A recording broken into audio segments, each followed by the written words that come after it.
He wasn't the one who came looking for a miracle that night. It is 2:13 a.m. in Pine Hollow, and the mountains are holding their breath beneath a hard November rain. The wind moves through the pines with a low, restless whisper, carrying the scent of wet bark, cold earth, and wood smoke from chimneys long gone dark. At the edge of town, where the gravel road narrows and disappears into black timber, Ethan Cole lies awake in a cabin that has forgotten the sound of laughter.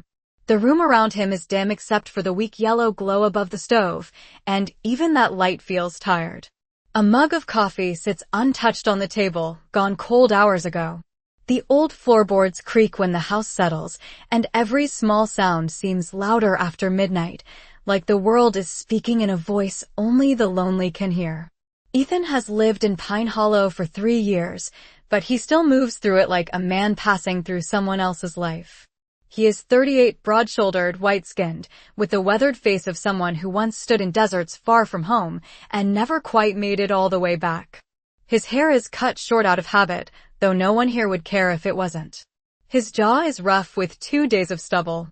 His hands, the hands of a veteran who used to trust their own steadiness, are wrapped around the edge of the kitchen sink as he stares into the dark window over it, seeing more memory than reflection. Sleep comes in broken pieces now. Sometimes not at all.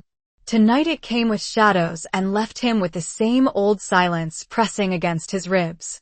He rubs a hand over his face, exhales slowly, and listens to rain ticking against the roof. Then he hears it. Not thunder. Not branches. A soft scraping at the front door. Once. Then again. Ethan goes still. In a place like Pine Hollow, that kind of sound at this hour means something is wrong. The cabin stands alone on 2 acres of pine and stone, a quarter mile from the nearest porch light, and nobody comes here after dark unless they're lost, desperate, or both. He reaches for the flashlight by the door, though he doesn't switch it on. Another scratch. Faint. Careful. Like whatever is outside is asking. Permission to exist. He unlocks the deadbolt and opens the door just a few inches at first. Rain-scented cold slips in immediately, brushing across his face and into the quiet house behind him.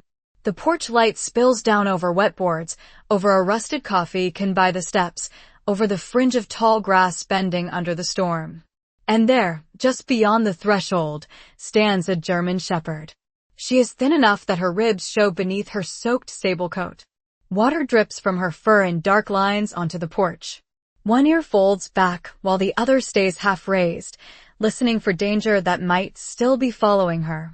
Her body is angled like she could bolt at any second, but she doesn't. She only stands there trembling, amber eyes fixed on Ethan with the kind of fear that has learned not to make noise. No collar. No tag. No bark. Just rain and those eyes and a silence so full it almost feels like prayer. Ethan doesn't move. Neither does she.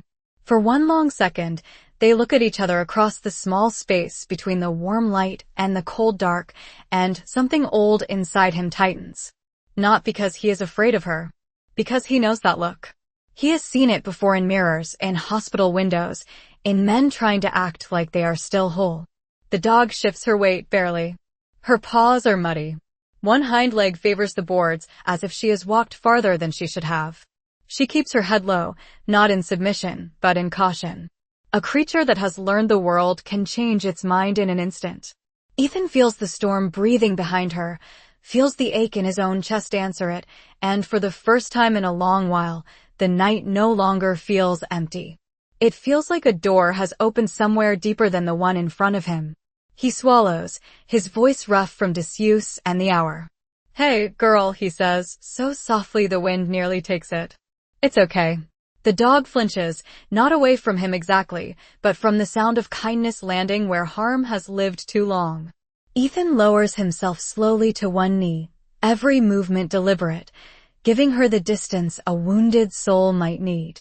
Rain gathers on the shoulders of his gray thermal shirt. The porch light hums overhead. Somewhere in the trees, water spills from branch to branch in quiet silver threads. He sets the flashlight down beside the door and opens his empty hands where she can see them. "You don't have to come in," he tells her. "But you don't have to stand out there either." The dog does not cross the threshold that night. She stands there under the porch light, rain sliding from her coat in thin silver lines, her chest rising too fast for the cold alone. Ethan stays on one knee until it begins to ache, but he does not reach for her. He knows better than that. Trust, real trust, never begins with a hand. It begins with space. After a minute, maybe two, he eases back inside and leaves the door open a few inches. Warm air drifts out over the porch, carrying the faint smell of black coffee, old pine furniture, and the wood stove he has not lit yet because he has not cared enough to. He finds a metal bowl in the sink, fills it with water, and sets it just inside the doorway. Then another with bits of leftover roast chicken from the refrigerator. When he retreats to the kitchen, the cabin feels fuller than it has in years, as if another heartbeat, however frightened, has changed the pressure in the room. From where he stands, he can see only her shadow at first, stretched long across the porch boards by the weak yellow bulb overhead. Then the sound comes, soft and careful, claws touching wood one step at a time. She does not walk in. She only leans far enough to drink, never taking her eyes off the room beyond the door. Ethan watches without moving, one shoulder against the counter, his hands loose at his sides. He has learned that sudden kindness can scare a wounded thing almost as much as cruelty. The rain keeps falling. The clock above the stove ticks past 2:30, then closer to 3. Outside, Pine Hollow sleeps beneath mist and dark pines, but here at the edge of the woods, something small and fragile has shifted. She drinks. She eats. Then she backs away again and circles twice on the far end of the porch, curling herself into the driest corner near a stack of split firewood. Ethan closes the door most of the way, but not all of it. Just enough to keep the weather out, just enough to leave the possibility of shelter open. He sits down at the kitchen table across from the cold mug and looks at the thin slice of darkness where the door remains unlatched. Sleep does not return, but neither does the old panic. Instead, there is only the quiet sound of rain and, every so often, the faint shake of the dog's collarless breath outside. By dawn, the storm has softened to a drizzle. The mountains beyond the trees are hidden in fog, and the early light over Pine Hollow is the color of worn steel. Ethan opens the door slowly, unsure whether the porch will be empty, unsure why the answer matters to him as much as it does. But she is still there. Curled tight against the wall, head resting on her front paws, she lifts it the instant she hears the hinges. Her eyes are not wild now, only watchful. Tired. On the boards beside her sits the empty bowl. Ethan lets out a breath he had not realized he was holding. Still here, he says, voice low and rough. The dog does not wag her tail. She does not come closer. But she does not run either. That, for now, is enough. He straightens, glancing past her toward the gravel drive and the woods beyond. No tire marks except his own. No sign that anyone is searching. No call from the sheriff. No missing dog flyer taped to the bulletin board at Mercer's General Store that he can remember from yesterday afternoon. Just the wet morning, the smell of pine needles and mud, and a scared German shepherd sitting on his porch like she has arrived from another life and does not know yet whether she is allowed to stay. Ethan goes inside and starts the coffee maker, more out of habit than hope. He fries 2 eggs in a cast iron pan and, after a pause, adds a third.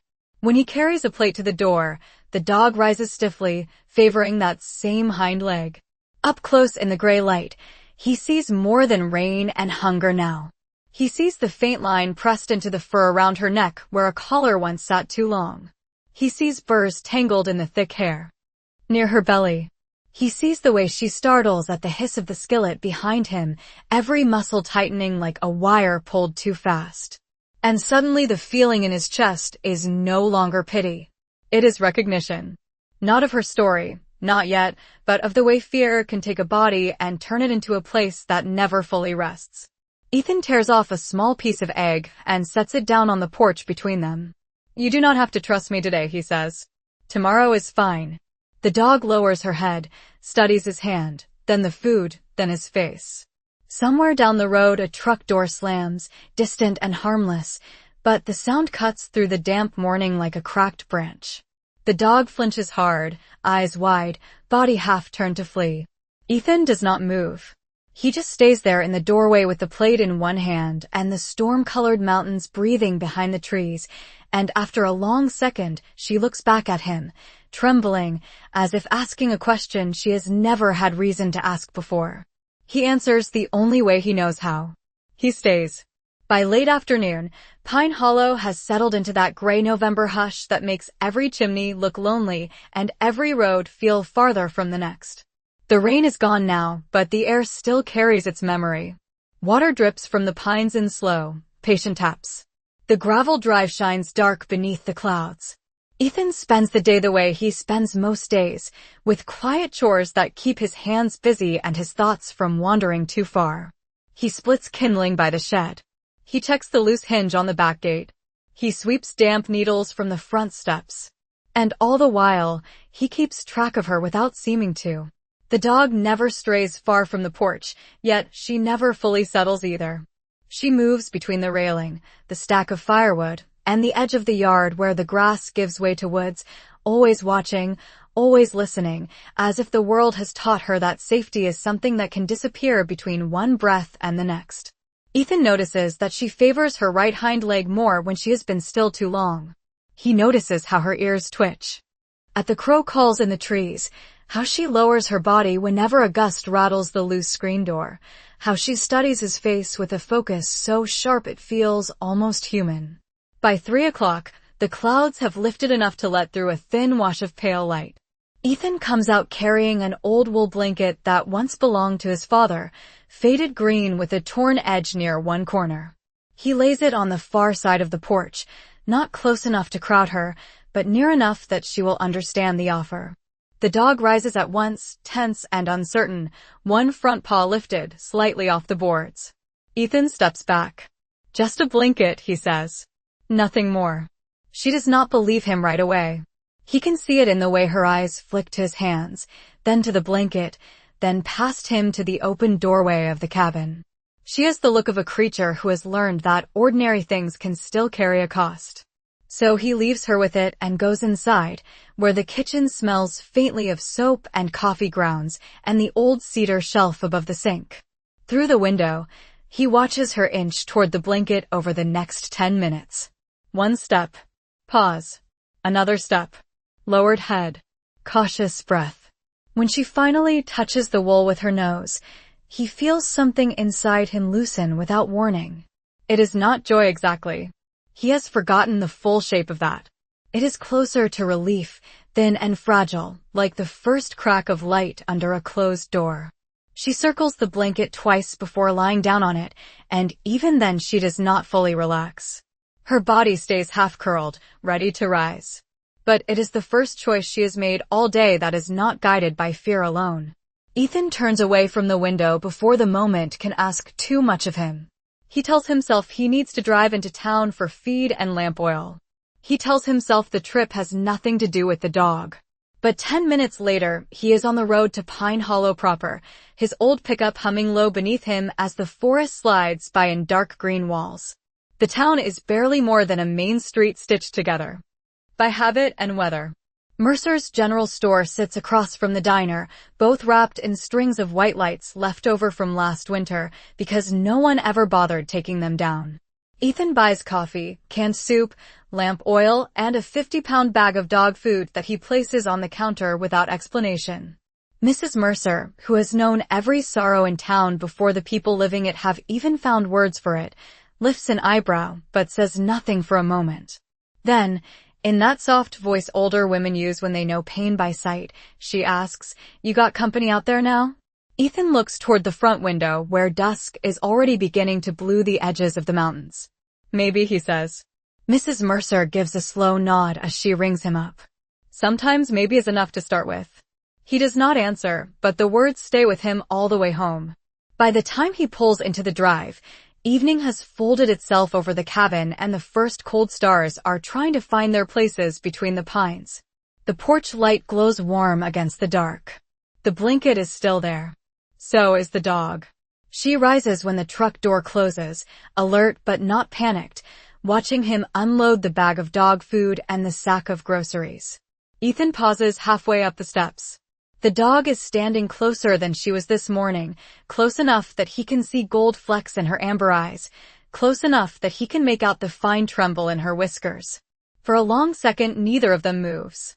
Then, with a care so small most people would miss it, she lowers her head and takes one step toward him. Just one. But in a world built out of caution and weather and old hurt, one step can be the beginning of everything. That night, the cold comes down early. By 6:30 the sky over Pine Hollow has turned the color of slate, and the trees beyond Ethan's cabin stand black and still against it, like old sentries keeping their own counsel. Inside, the wood stove finally burns. It fills the one-room cabin with a slow, living warmth Ethan has not bothered with in weeks, and the smell of cedar smoke settles into the rafters, into the blankets on the couch, into the quiet itself. He sets a fresh bowl of water by the door and pours a measured scoop of kibble into another, then adds a little warm broth from the soup pot because something in him cannot help it. When he opens the door, the dog is waiting on the porch, her body half turned toward the woods, her ears reading the darkness for news only she can hear. "Supper," he says, and his voice sounds strange to him, softer than it has in a long time. She does not come at once. He places the bowls just inside the doorway and backs away. For a moment she remains where she is, muscles tight beneath her damp sable fur, amber eyes fixed on the line between outside and in. Ethan knows that line too well. He lived on one side of it for years after coming home, where every room felt temporary and every kindness carried the weight of a question. He leaves the door open and sits on the floor near the stove, not looking directly at her, giving her the mercy of being unwatched. The minutes pass in the low crackle of fire and the ticking of the kitchen clock. Then come the careful sounds, one paw on wood, then another. He feels her before he fully sees her, the hesitant presence of her entering the cabin no farther than she must. She lowers her head to the water first, then the food, eating in quick, guarded bites as if expecting the chance to be taken back. Ethan keeps his gaze on the fire. "Nobody is taking it from you," he says quietly. The words leave his mouth before he realizes they are not only meant for her. When she finishes, she backs toward the porch again, but not all the way. She stops at the threshold, caught between warmth and instinct, between rest and readiness. Ethan rises slowly and disappears into the small bathroom, then returns with a clean towel and the first aid tin he keeps under the sink. The dog sees the metal box and stiffens at once, body drawn taut like wire. Ethan halts. "No," he murmurs. "Not tonight." "I get it." He sets the tin on the table, well out of sight, and only keeps the towel. He kneels 3 feet away and places it on the floor between them. She does not move toward it. Her eyes remain on his hands.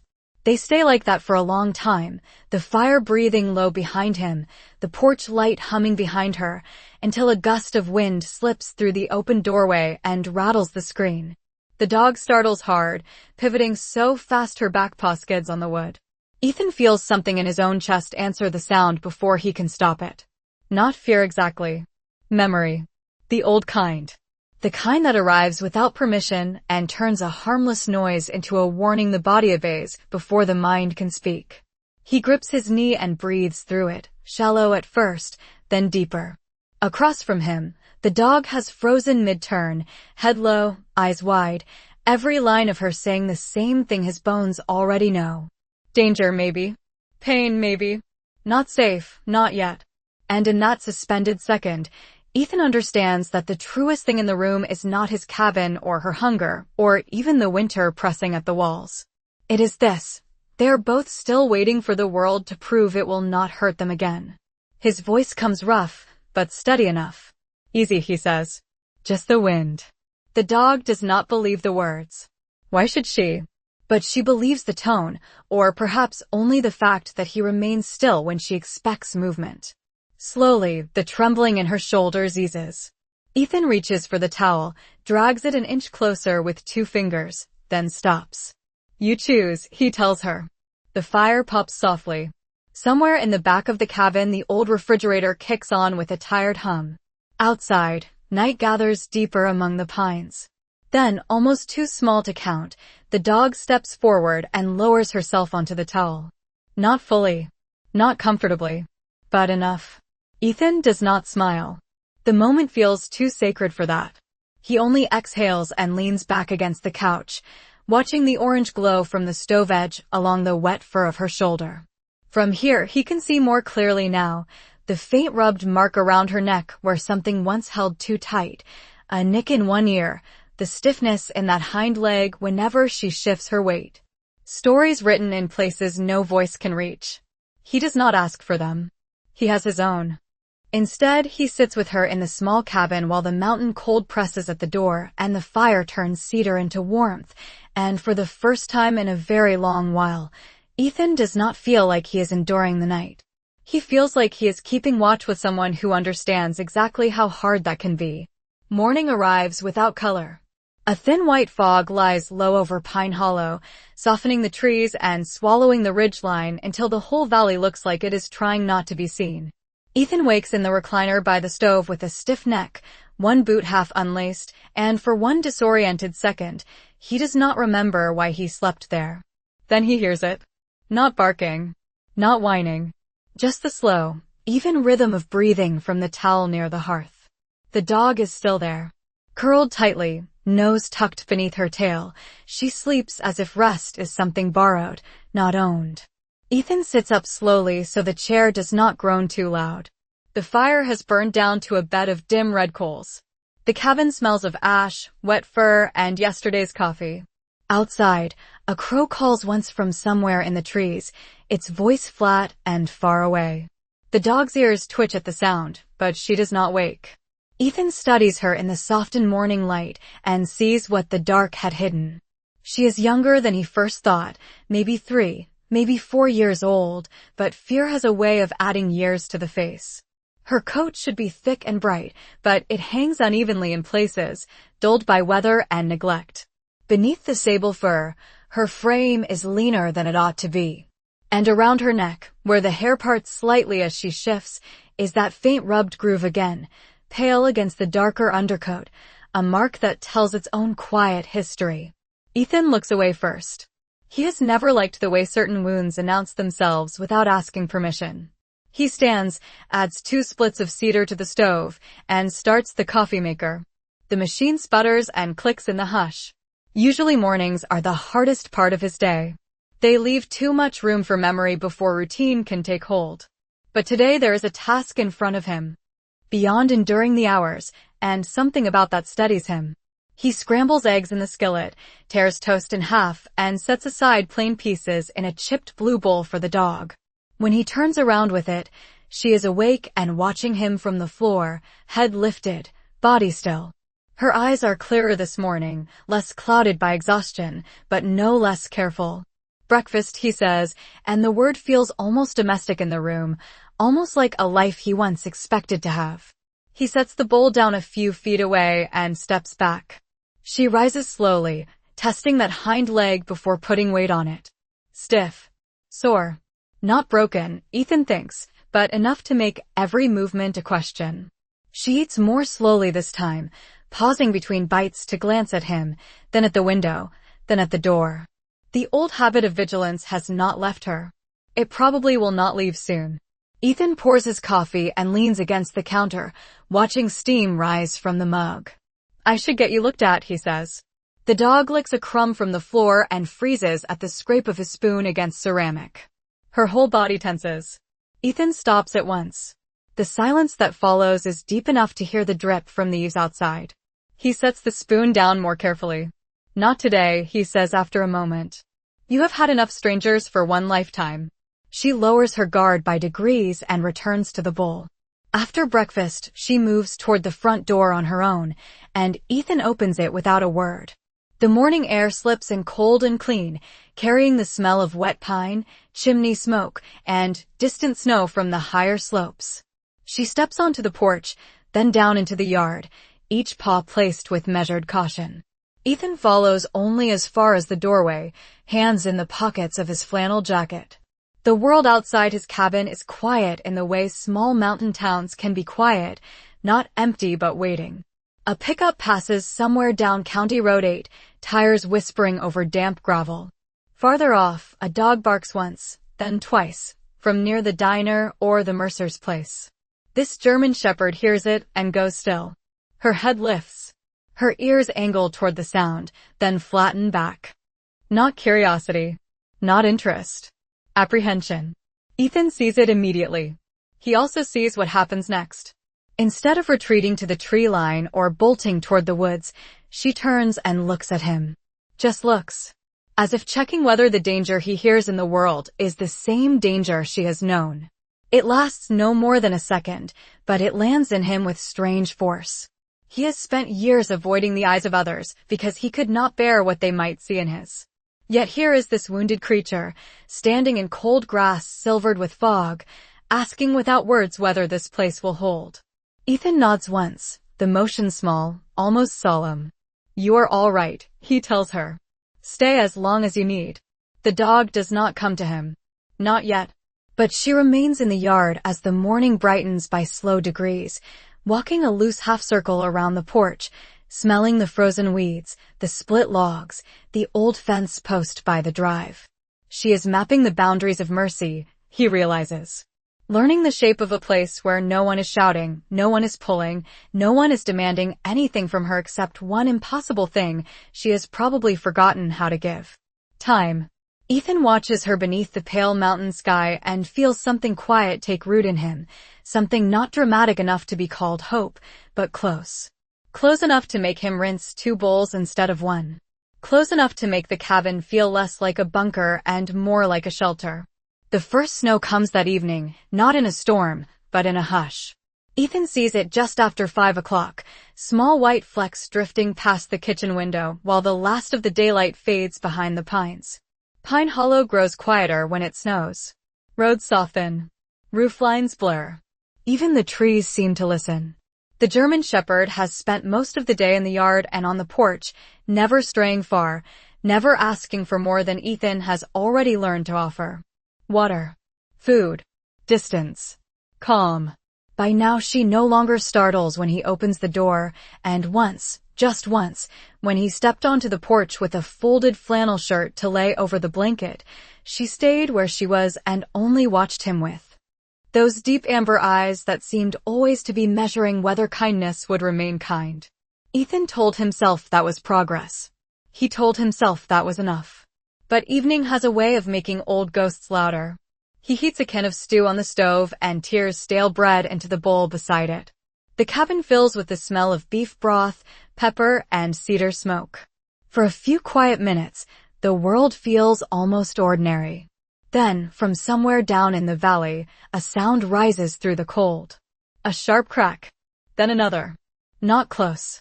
Probably a hunter clearing brush on the far side of the ridge or someone careless with a tailgate and old lumber.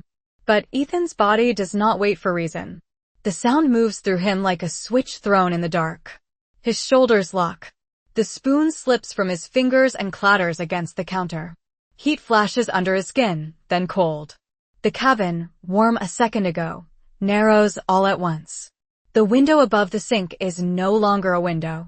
The white falling snow becomes dust in another country, another year, another life he has spent 3 years trying to bury beneath mountain silence and split wood and cups of coffee gone cold. His breathing turns shallow before he notices it. He grips the edge of the counter, staring at nothing, hearing too much. The third sound does not even happen, but his body braces for it anyway. Somewhere behind him the dog skids on the floorboards. Ethan cannot turn. He is standing in his cabin and not standing there at all. The pulse in his throat pounds hard enough to make him dizzy. He tries to count, tries to anchor, tries all the things the therapist in Missoula taught him before he stopped making the drive because talking about pain only seemed to give it fresh air. In for 4. Hold. Out for 4. But the room will not widen. It keeps closing. Then he feels it. Not a hand. Not a voice. A weight. Light, careful, and real. The German shepherd has come up beside him. He sees her only at the edge of his vision at first, her sable coat catching the orange glow from the stove, her body low and cautious, as if even this act of comfort might cost her something. She does not jump. She does not pod him. She simply leans the side of her head against his knee. Warm. Steady. Present. Ethan goes still for a different reason now. The cabin is still too small. His breath is still wrong. But there is a living thing touching him with no demand in it, no fear in it now, only a strange and quiet insistence that this moment is here, not there. The scent of wet fur and wood smoke reaches him. The floor beneath his boots returns. The hiss of stew on the stove returns. Snow tapping lightly against the window returns. He bends, not all the way, just enough to brace one trembling hand against the counter and lower the other toward her neck. He stops before contact, giving her every chance to pull away. She does not. Her ears are slightly back, not in fear now, but in softness. Her eyes lift once to his face, and in them he sees no judgment, no question, only the plain mercy of a creature choosing not to leave. Ethan's fingers finally find the thick fur at the side of her neck. It is damp and coarse and more grounding than prayer. He exhales, shaky and uneven. Then again. The tightness in his chest loosens by degrees. The room stretches back into a room. The counter becomes wood. The window becomes glass. The falling snow becomes snow. He slides down slowly until he is sitting on the floor with his back against the cabinet, one knee bent, one hand still buried in her fur as if letting go too soon might send the dark rushing back in. She remains beside him, pressed close enough that he can feel her breathing match his until, little by little, his begins to slow. Neither of them moves for a long time. The stew grows cool on the stove. The first inch of snow gathers on the porch rail. In the hush of the cabin, Ethan stares at the floorboards and feels tears burning at the back of his eyes, not from fear now, but from the unbearable gentleness of being found by something that is still healing too. When he finally speaks, his voice is barely more than breath. "Thank you," he whispers. The dog says nothing, of course. She only stays there in the firelight, head resting against his leg, as if she has made a decision the night itself will honor. The next morning arrives clear and white, the kind of mountain morning that makes the whole world look washed clean, as if night has confessed something and dawn has chosen to forgive it.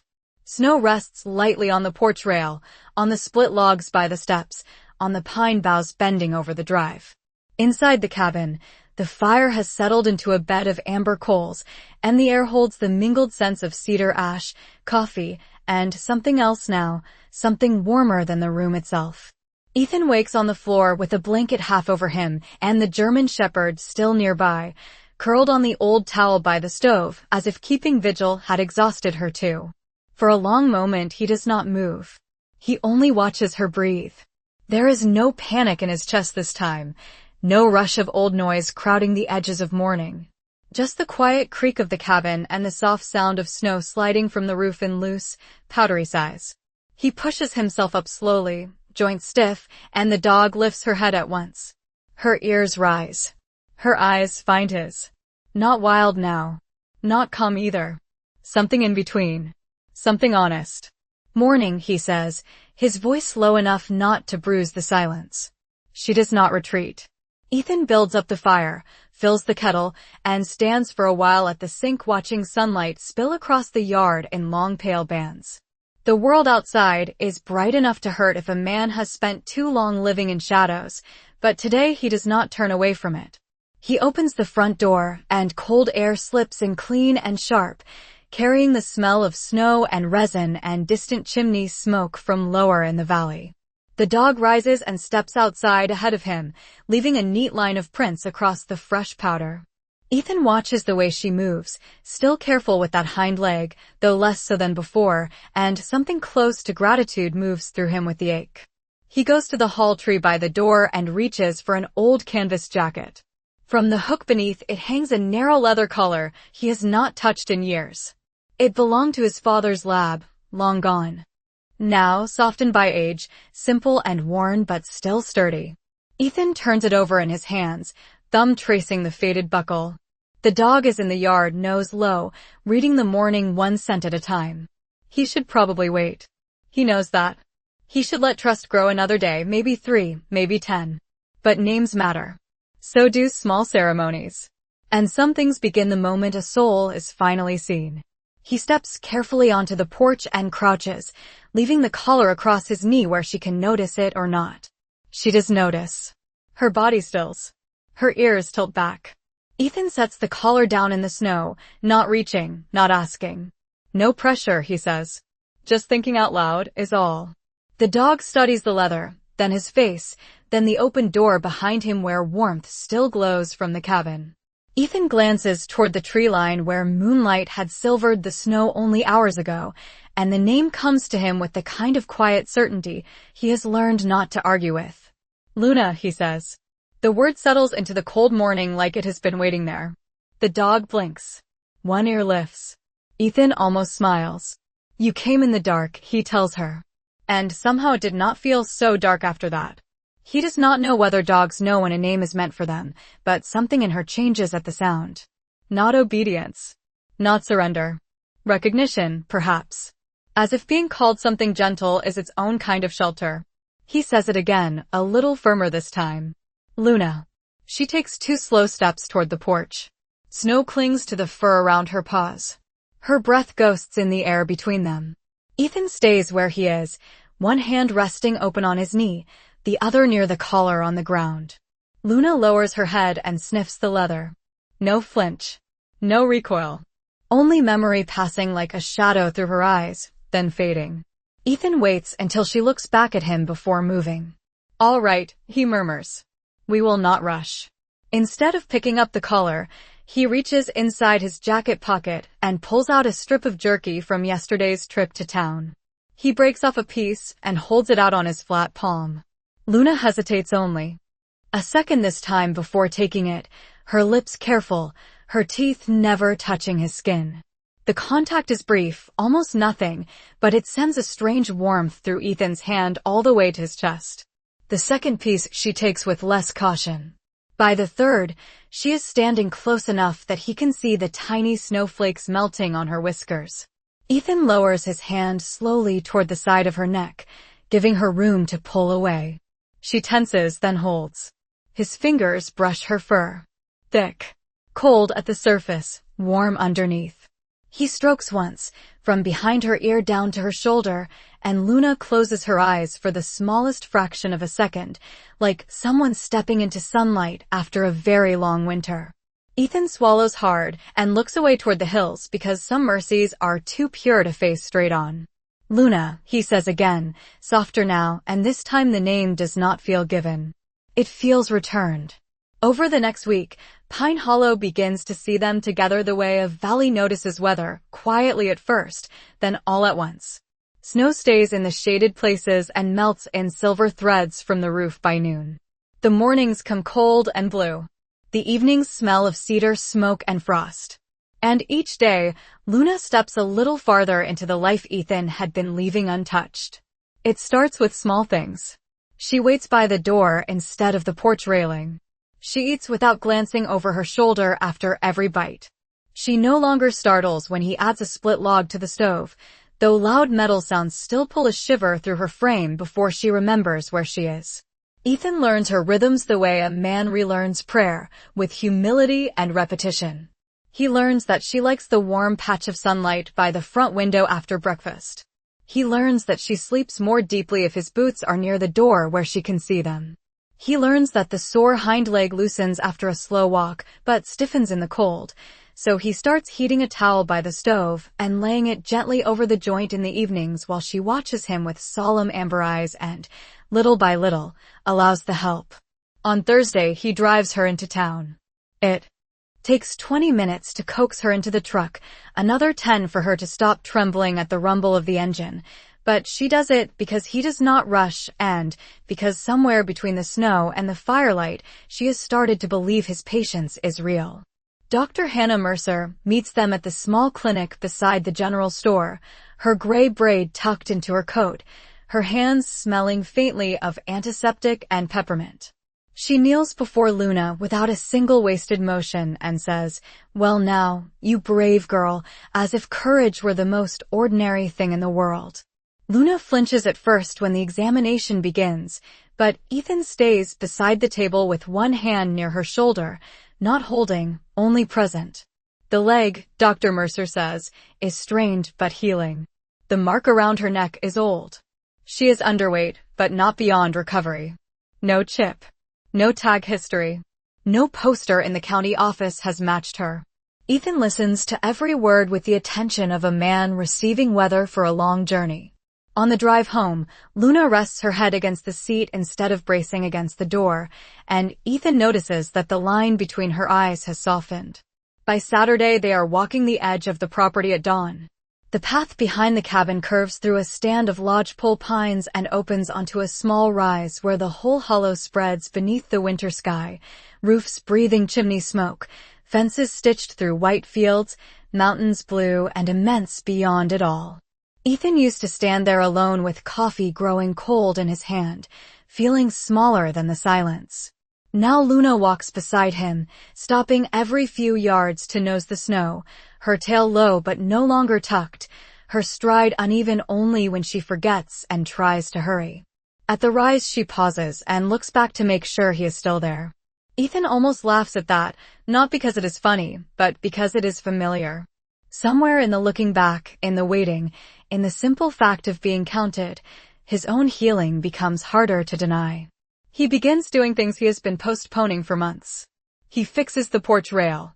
He shovels the front path before the snow turns to ice. He answers when neighbors wave from their trucks, instead of pretending not to see. One afternoon, he even steps into Mercer's general store without needing a list, and when Mrs. Mercer asks how his company is doing, he says, "Better every day," and realizes only afterward that he means both of them. By the end of the week, Luna no longer sleeps on the towel by the stove. She sleeps on the braided rug near Ethan's chair, close enough that her breathing folds into the evening sounds of the cabin as naturally as the kettle beginning to sing. Some nights he reads with one hand resting absently in the fur along her shoulders. Some nights he says nothing at all, and that, too, is enough. The miracle, if Pine Hollow could have named it, would not have looked like thunder or revelation. It would have looked like a veteran opening his curtains in the morning. Like a once frightened dog lying on her side in sleep so deep it trusts the dark. Like two scarred lives becoming, by inches and patience and quiet mercy, a home. By December, Pine Hollow wears winter the way old churches wear silence, gently and without apology. Snow gathers along fence posts and roof edges. Smoke rises in soft gray ribbons from chimneys at dusk. The days are shorter now, but inside Ethan's cabin the lamps come on earlier, and for the first time in years, the light does not feel like something fighting off emptiness. It feels like welcome. Luna has grown stronger. Her coat has filled back in along her ribs and shoulders, thick and glossy where it once lay dull with weather and worry. The stiffness in her hind leg still appears on the coldest mornings, but less often now, and when it does, Ethan slows his pace to match hers without making a thing of it. By then she no longer needs the porch as a halfway place between fear and trust. She belongs to the house in the quiet way love belongs anywhere it is not forced. Her water bowl sits by the stove. Her blanket lies folded at the end of Ethan's bed, though most nights she chooses the rug near his boots, as if old habits die kindly when given enough time. On the second Saturday in December, Mrs. Mercer asks if Ethan will stop by the Veterans Coffee Hour in the church fellowship hall. He almost says no out of reflex. For years that has been his easiest word. But Luna is sitting by the door when he turns from the phone, watching him with the calm attention that has changed more in him than any advice ever could. So that afternoon he puts on his wool coat, clips the old leather collar around Luna's neck at last, and drives into town beneath a pale sky the color of brushed tin. The fellowship hall smells of coffee, cinnamon rolls, and melting snow from boots lined along the wall. Folding chairs form a loose circle near a table draped in Christmas plaid. Men with weathered hands and careful eyes look up when Ethan enters, then soften when they see the dog beside him. No one asks too much. Pine Hollow has always known how to make room for silences. Luna stays close to Ethan's leg at first, her ears alert, her body reading every shift of voice and movement in the room. Then something happens so quietly that only the hearts in the room truly hear it. An older veteran named Walter Briggs, A Korean War man with shaking hands and a face lined by both age and memory fumbles his coffee cup as he sits. It rattles against the saucer. Just a small sound. Harmless. But Ethan sees the strain move through the old man's shoulders the way certain memories can still pass through a body long after the world has called them history. Before Ethan can cross the room, Luna does. Not fast. Not dramatic. She simply walks over and sits beside Walter's chair, then rests her head against his knee with the same gentle certainty she once brought to a cabin kitchen on a snowy night. Walter stills. His fingers stop trembling. One of his hands, spotted with age and worn by time, lowers slowly into her fur. He closes his eyes for a moment, and when he opens them again, the room has changed. Not outwardly. The coffee still steams. The heater still hums. Snow still drifts past the fellowship hall windows. But something in the air has gone tender. Ethan stands there with his coat still on and feels the truth reach him before he can shield himself from it. Luna did not come into his life only to survive. She came to turn survival into shelter. For him. For this room. Maybe for anyone carrying grief too heavy to name. Later, when the gathering ends and dusk settles blue over Pine Hollow, Ethan and Luna walk home the last quarter mile from the church because the evening is too still and too holy to waste behind glass. The snow beneath their boots and paws makes a soft crunch in the dark. Porch lights glow warm across the valley. Somewhere far off, a train horn leans against the mountains and fades. At the cabin, Ethan kneels by the front steps and drives a small wooden sign into the ground where the path meets the porch. The letters are hand-painted, a little uneven, but clear in the yellow light above the door. You are safe here. Luna stands beside him while he works, her breath rising in silver clouds. When he finishes, she leans lightly against his shoulder, and Ethan rests one gloved hand on the side of her neck.